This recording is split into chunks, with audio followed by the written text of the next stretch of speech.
ada mungkin, tapi mungkin Ustaz, saya kalau belum ada saya buka dengan pertanyaan yang diulang. Jadi pekan kemarin ada pembahasan yang jawabannya masih mengambang, yaitu bagaimana menyikapi agama yang hari ini kita kenal dengan Yahudi, Nasrani. Karena ada kemarin sempat disinggung oleh Ustaz pembawa hikmah kita bahwa itu adalah agama-agama samawi yang perlu kita bagaimana menyikapinya. Tapi Ustaz silakan.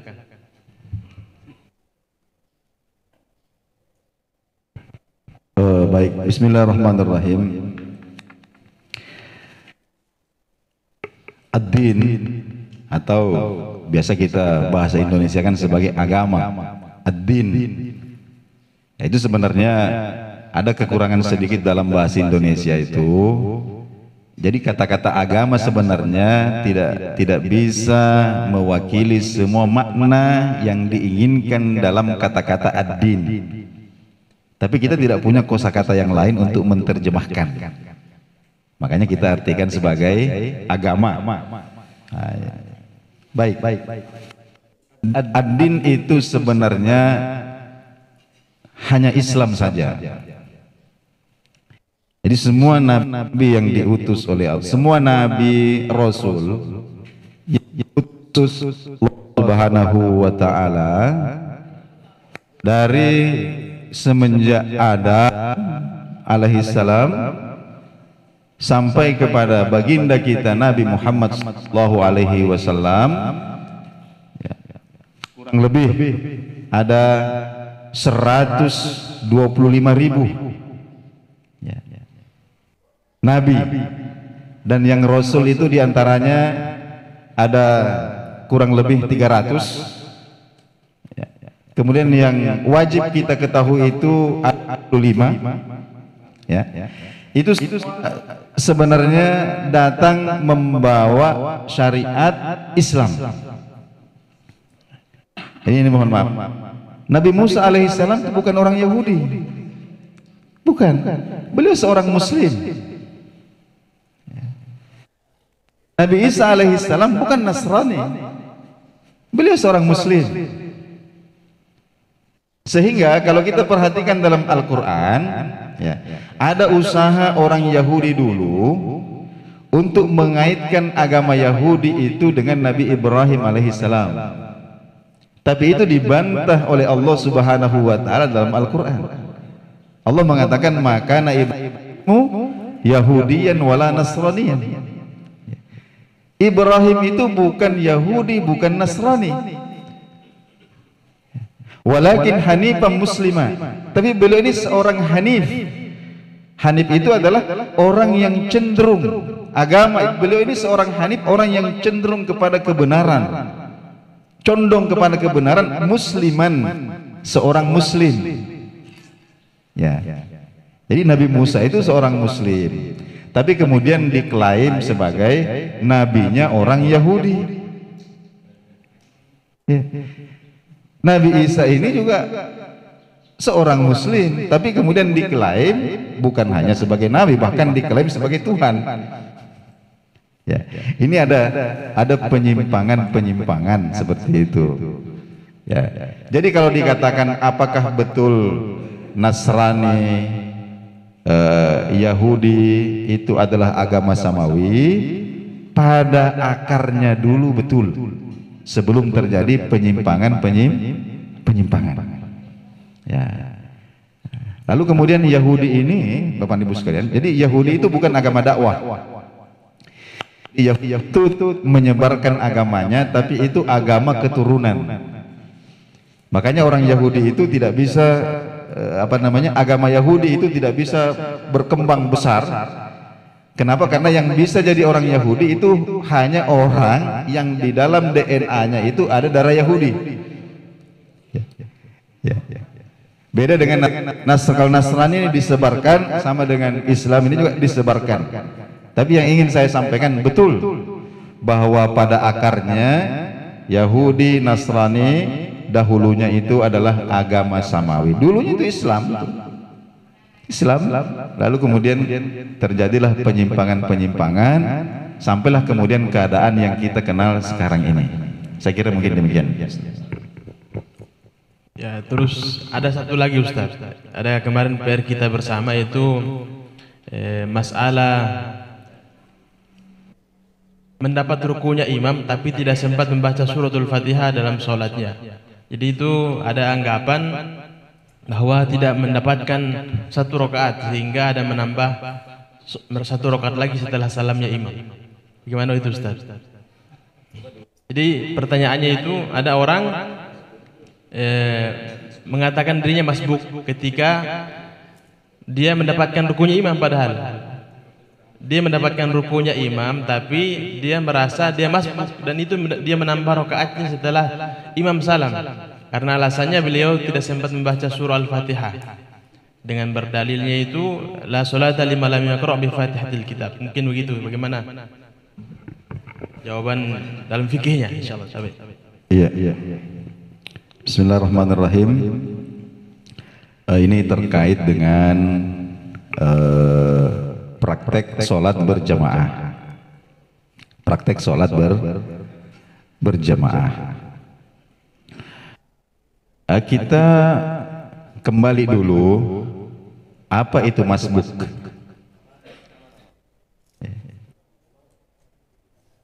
Biasa ya Pak Bicarogi masbuk. Mungkin itu bukan bahasa Bugis sebenarnya, itu aslinya itu bahasa Arab, tapi karena diucapkan oleh lidah Bugis masbuk jadi masbuk. Ya, yang kita paham itu masbuk kan melobangi. Jadi saya yakin itu bukan masbuk bicara Bugis, itu bukan, tapi bahasa Arab masbuk kemudian diucapkan oleh orang Bugis pancaji masbuk. Dia itu tersalogi ya. Madari pas salah-salah nggak akan tahu ya. Ya baik.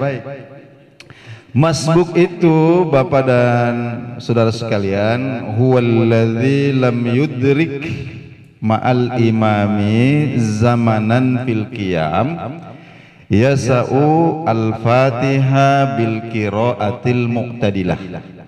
Nah, itu definisinya. Ini kita kembali ke situ dulu.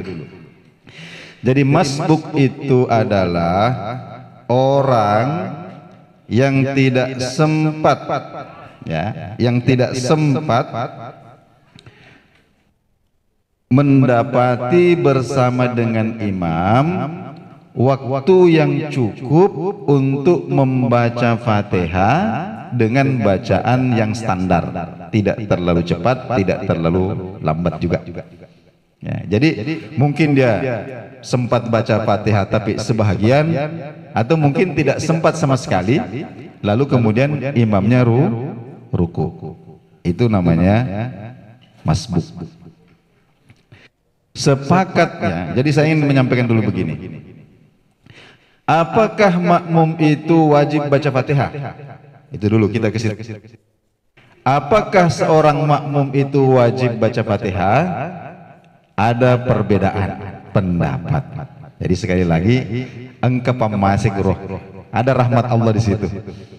Yang pertama menurut Imam Syafi'i, Imam Ahmad bin Hambal, makmum wajib membaca Fatihah, mau sholatnya sir atau sholatnya jahar, makmum wajib baca Fatihah menurut Imam Asy-Syafi'i dan Imam Ahmad bin Hambal.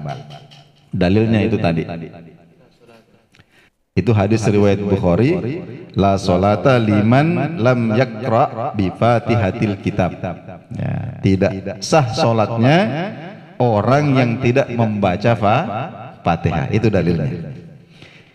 Kemudian menurut Imam Malik, makmum itu wajib baca Fatihah kalau sholatnya sir. Sholat zuhur, sholat asar. Nah, di situ makmum wajib baca Fatihah. Tapi kalau sholatnya jahar, artinya makmum bisa mendengarkan bacaannya imam seperti maghrib, isya, kemudian subuh, itu makmum tidak wajib baca Fatihah karena bacaan imam adalah bacaannya. Apa dalilnya?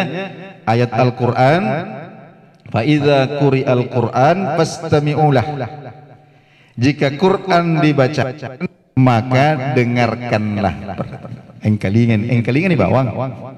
Anjir mau baca terus sih. Ya, seperti itu kira-kira. Itu Imam Malik.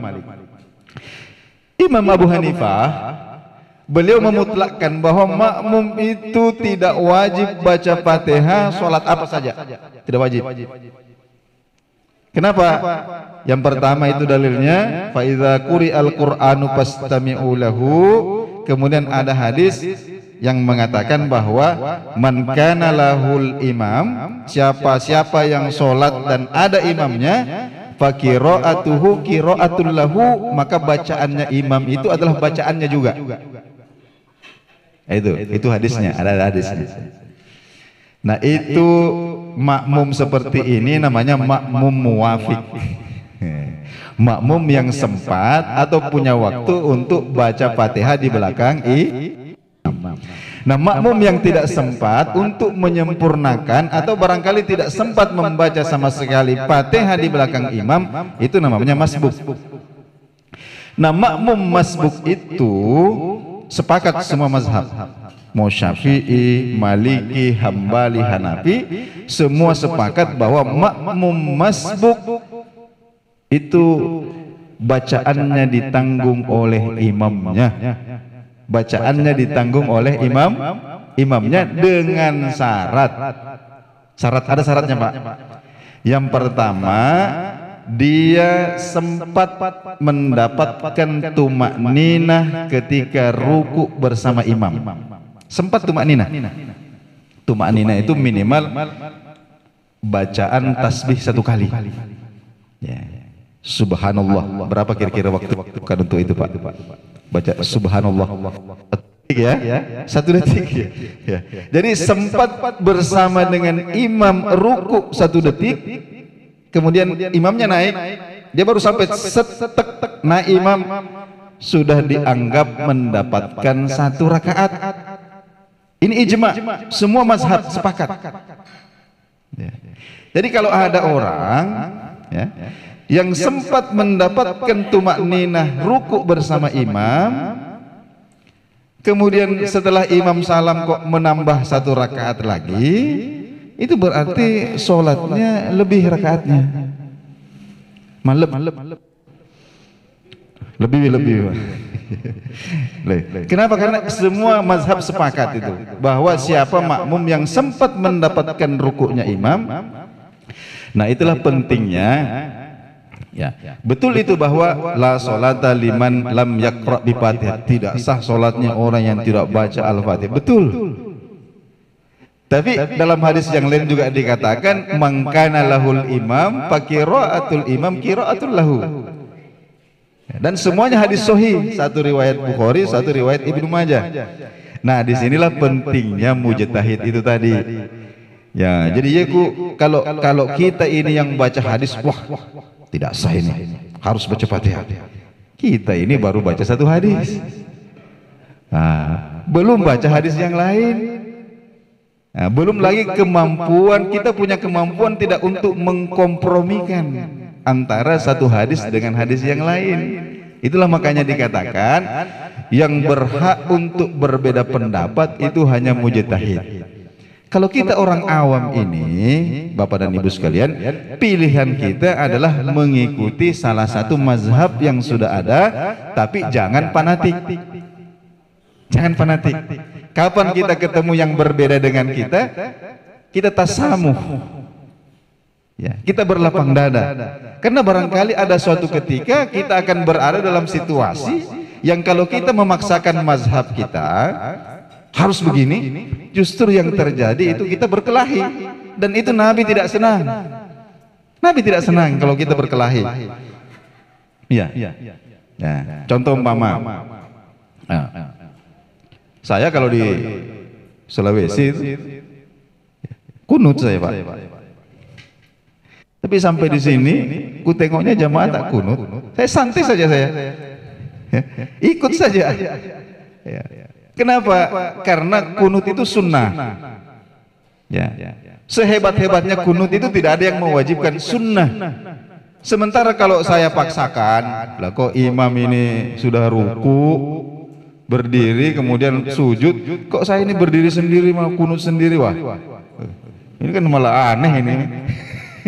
Jadi oke lah, saya tasamu dilapangkan, tidak masalah. Jangan dipermasalahkan, Pak. Nabi itu pernah kunut, pernah tidak? Pernah kunut, pernah tidak? Ya, kalau kita ini punya tasamu, disitulah nikmatnya. Kalau kita ketemu yang kunut, kita ikut kunut. Ketemu yang tidak kunut, ya enggak usah ikut kunut. Ya, yang penting sujud. Yang bahaya itu kalau ketemu ada masjid kok sholatnya tidak sujud, carilah kita masjid yang lain. Nah, kenapa? Karena sujud itu prinsip itu tidak bisa dihilapkan. Itu mujma' alaih. Saya kira itu sedikit contoh Bapak Ibu sekalian. Mudah-mudahan ada sedikit gambaran. Wallahu a'lam bishawab.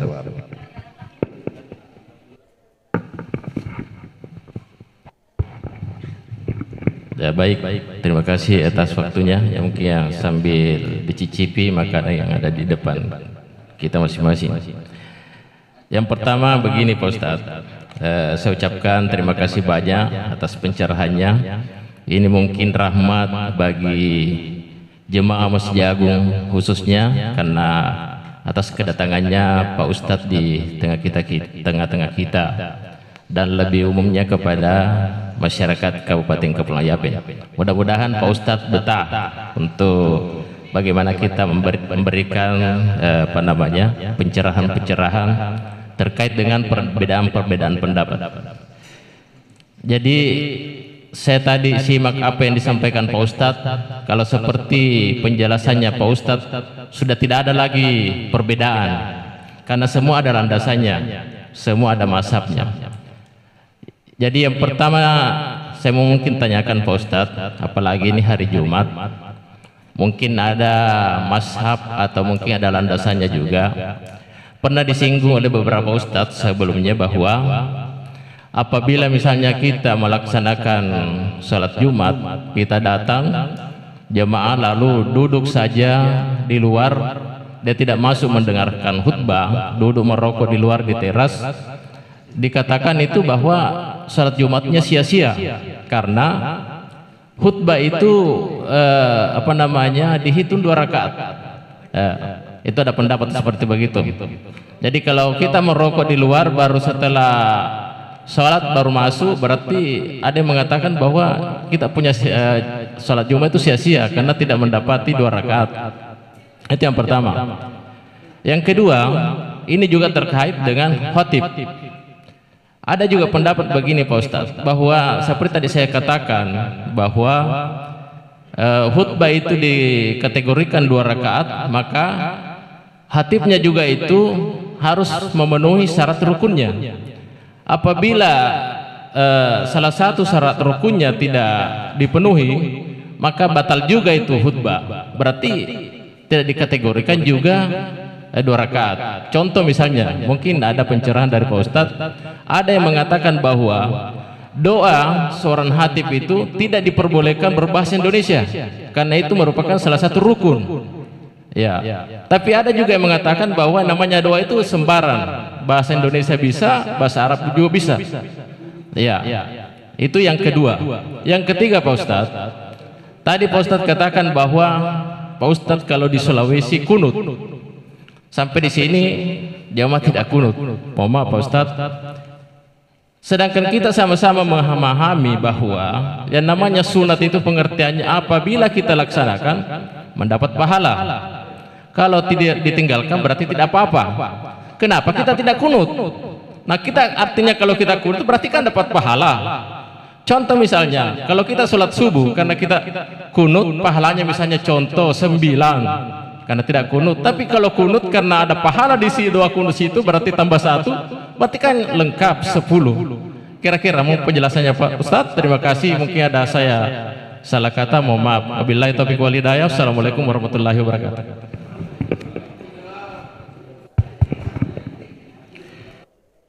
Bismillahirrahmanirrahim. Saya ingin barangkali sedikit menanggapi yang terakhir ya tadi ya. Yang terakhir dulu. Kenapa Pak Ustadz tidak kunut? Pahalanya lebih banyak. Oke. Ya betul. Jadi tambah bacaan, tambah gerakan dalam sholat itu tambah banyak pahalanya. Selama ada tuntunannya.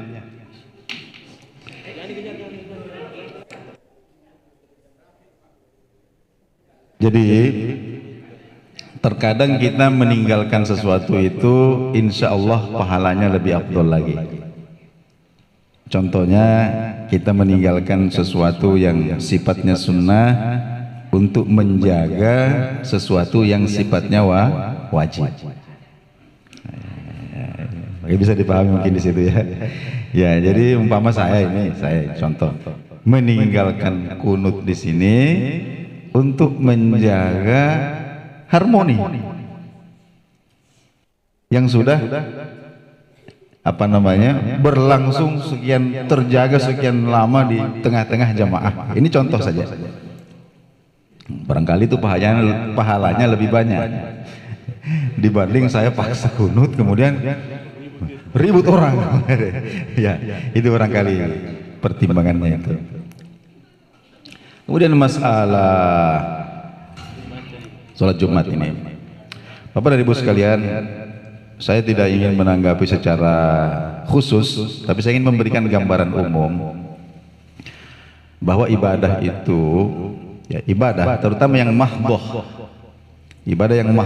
ibadah yang terkait dengan hubungan kita yang vertikal dengan Allah Subhanahu wa taala. Ya. Itu di samping faktor ada dua hal yang perlu kita perhatikan. Yang pertama adalah faktor norma-norma hukumnya, sah atau tidaknya, sah atau tidak. Ya. Kemudian yang kedua yang tidak kalah pentingnya itu adalah faktor adabnya. Adab ketika kita melaksanakan ibadah itu. Saya berikan contoh. Sholat Jumat, seorang jamaah datang mau sholat Jumat, kemudian khatib berkhutbah, asik juga cerita dia. Jadi khatibnya khutbah di mimbar, khutbah juga dia di luarnya, sambil merokok umpama. Itu sholat Jumatnya sah atau tidak? Sah. Secara hukum sah. Ya. Sah ya, sah. Tapi dikatakan faqad lago, tidak ada pahalanya. Tapi sah. Artinya sah itu sebagai mukallaf, dia sudah tidak dituntut untuk kemudian Jumatan lagi tidak. Tapi apakah ada pahalanya di sisi Allah? Pahala itu ada pada pelaksanaan adabnya. Adab itu begini Pak. Ada seorang wali dulu namanya Imam Sufyan Ats-Tsauri.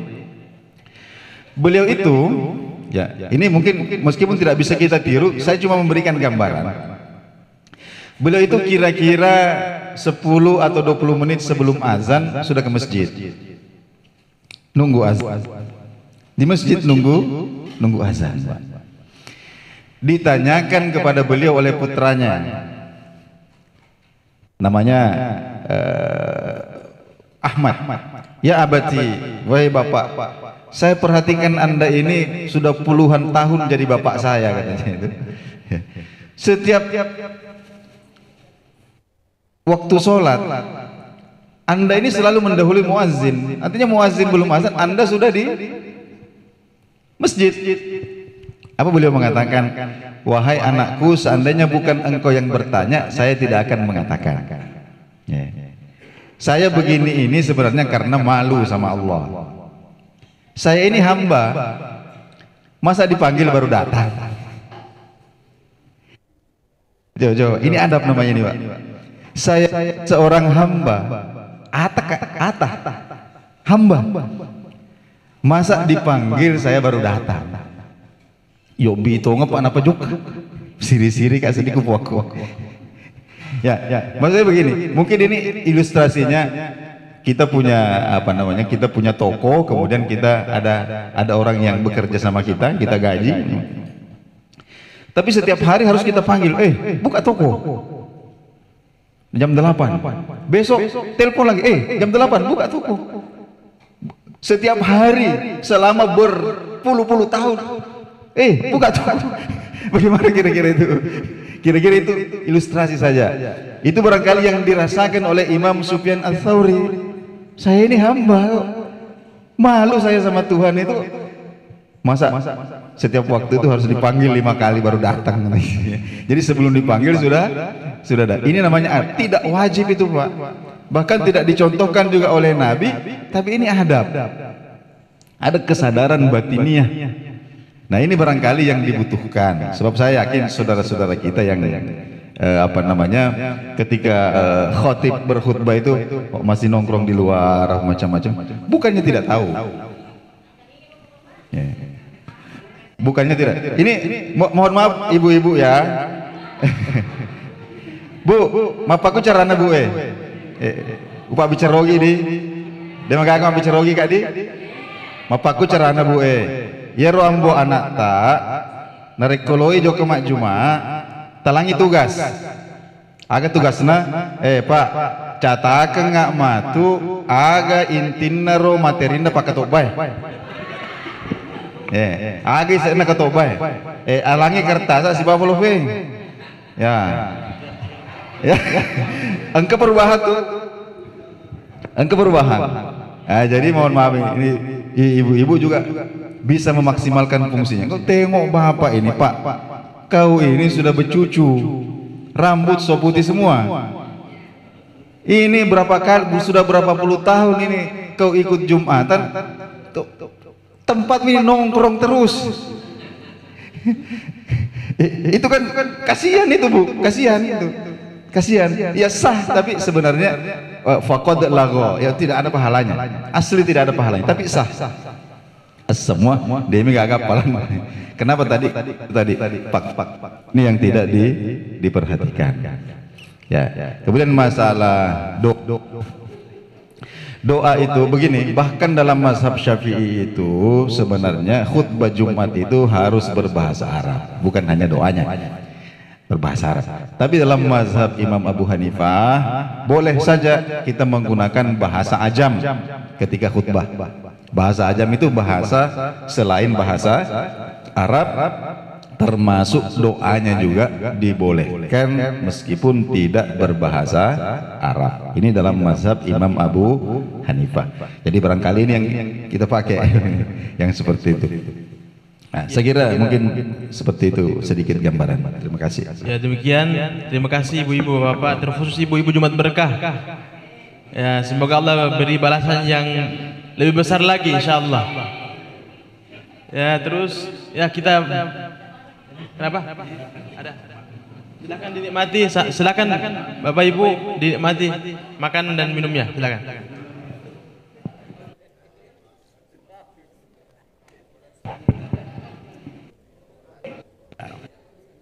Assalamualaikum warahmatullahi wabarakatuh. Alhamdulillah. Terlebih dahulu saya sampaikan mohon maaf kalau kita berbeda karena ya masing-masing orang kan punya pengetahuan. Saya sedikit maksudnya bukan menyalahkan Ustaz, tidak.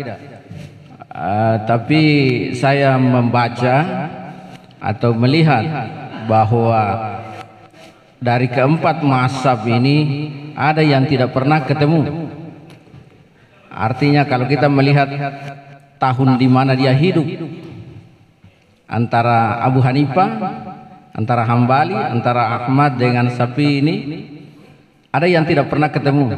Jadi saya pikir Mungkin saya keliru kalau dikatakan empat mazhab bersepakat. Itu catatan pertama saya.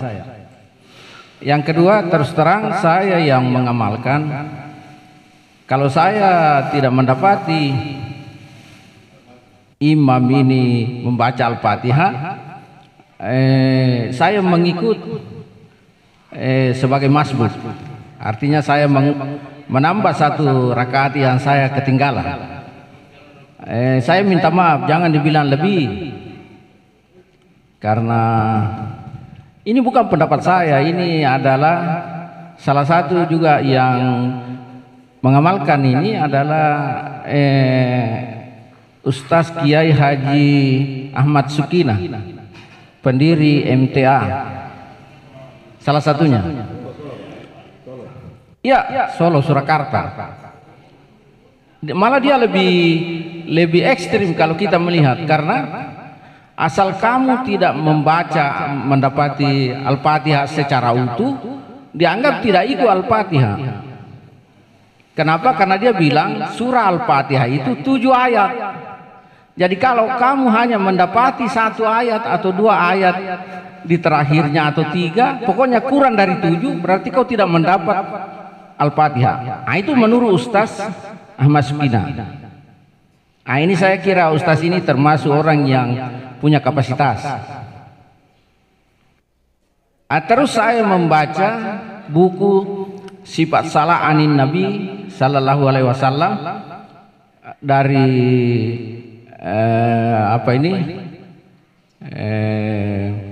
Ustaz Muhammad Arif Ela.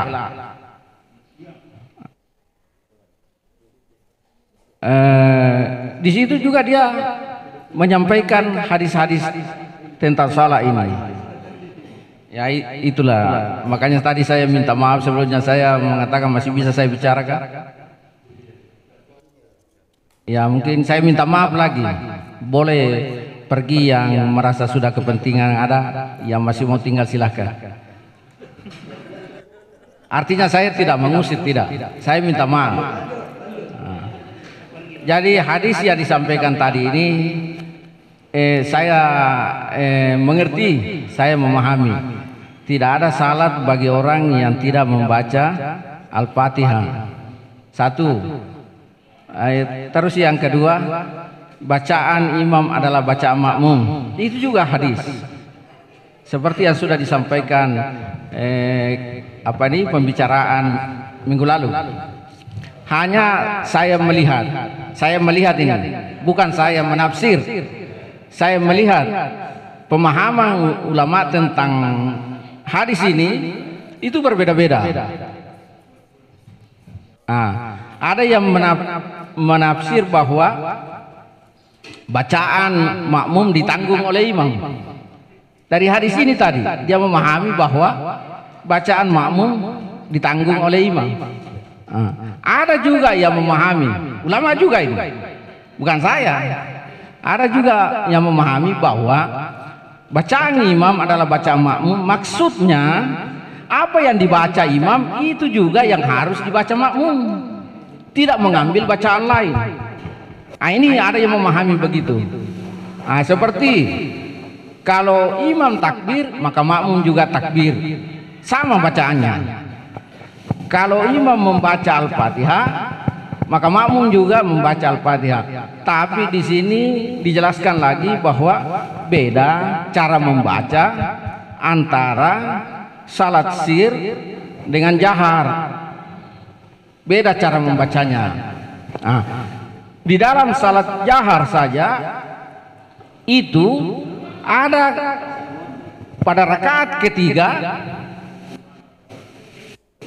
imam juga membaca. Intinya apa ini Pak? Intinya sir, maksudnya saya menyampaikan ini, kita beribadah melaksanakan salat ini sesuai dengan dalil. Ya. Oke, ya. Sudah Pak ya. Sesuai dengan dalil. Sesuai dengan dalil. Baik.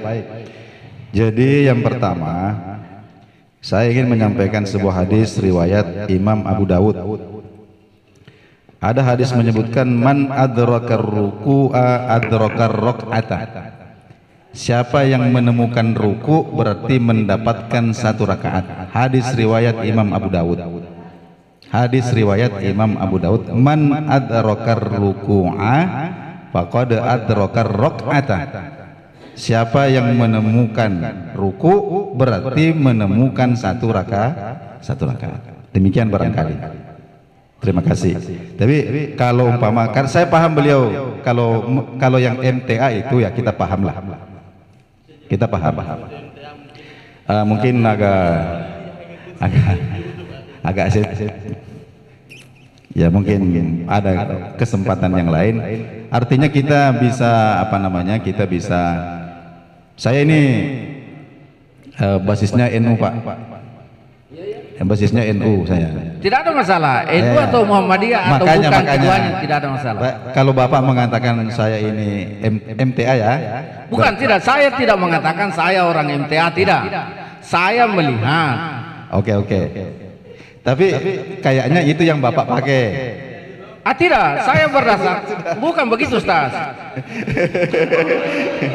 Kan kalau itu yang kita pakai berarti ya sudah, karena saya paham MTA itu. Maksudnya begini Ustaz, supaya dipahami. Beda kalau kita mengikut orang dengan mengikut dalil. Begini, kemudian ada perlu kita klarifikasi dulu ya Pak ya. Imam Abu Hanifah wafat tahun berapa Pak? Ya itulah. Coba Saya tanya Bapak. Karena tadi Bapak mengatakan tidak bersambung. Ya itulah yang saya baca. Saya lihat dia hidup di abad ketiga Hijriah. Oh bukan abad ketiga. Baca lagi Pak. Baca lagi. Saya katakan begini ya, Imam Syafi'i itu adalah muridnya Imam Malik. Dan Imam Ahmad bin Hambal itu adalah muridnya Imam Syafi'i. Yang tidak bertemu itu adalah Imam Malik dengan Imam Abu Hanifah. Tidak pernah bertemu fisik, tapi saling mendoakan karena yang satu hidup di Madinah, yang satu hidup di Kufah. Itu udah dibaca lagi Pak, itu sejarah itu. Jadi jangan kemudian menyebut tidak pernah bertemu. Oh jangan. Itu tegas itu. Ya, saya mengerti Ustaz. Saya melihat karena membandingkan tahun lahirnya. Saya melihat makanya saya Imam tanya, Ahmad tidak ketemu dengan Imam Abu Hanifah. Tidak pernah bertemu. Tadi yang saya jelaskan. Masih sejaman itu Pak. Sejaman, cuma tidak pernah bertemu fisik. Tapi saling mendoakan. Imam Abu Hanifah, Imam Malik. Ini Imam Ahmad saya bilang Ustaz. Imam Ahmad itu memang tidak pernah bertemu dengan Imam Abu Hanifah. Imam Abu Hanifah itu meninggal, Imam Syafi'i baru lahir. 150 Hijriah Imam Abu Hanifah meninggal. Tahun itu juga Imam Syafi'i lahir. Itulah maksudnya saya Ustaz. Dia tidak ketemu, bagaimana dia bersepakat di dalam satu pendapat. Oke, jadi coba Bapak gali dulu apa yang dimaksud dengan ijma. Apa itu ijma? Nah, kita baca dulu itu. Apakah Imam Syafi'i harus bertemu dulu muka semua ini imam baru dikatakan ijma atau bagaimana? Jangan bikin takrif sendiri. Kacau nanti kita ini. Ya, jangan bikin takrif sendiri. Nah, gitu Pak. Jadi baca dulu apa itu ijma, dulu.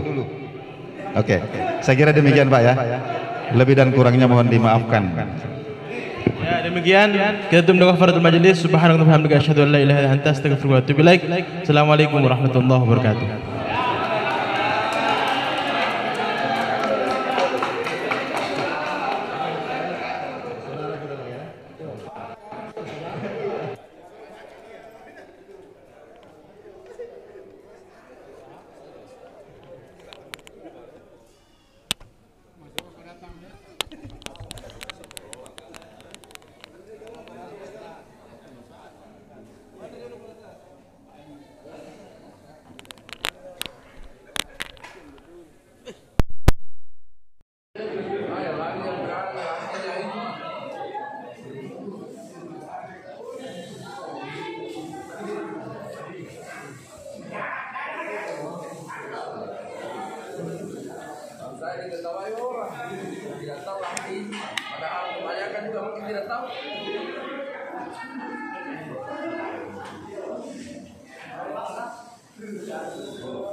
Alhamdulillah, kopi ngaji pagi ini sudah selesai. Insyaallah dilanjutkan lagi Jumat depan.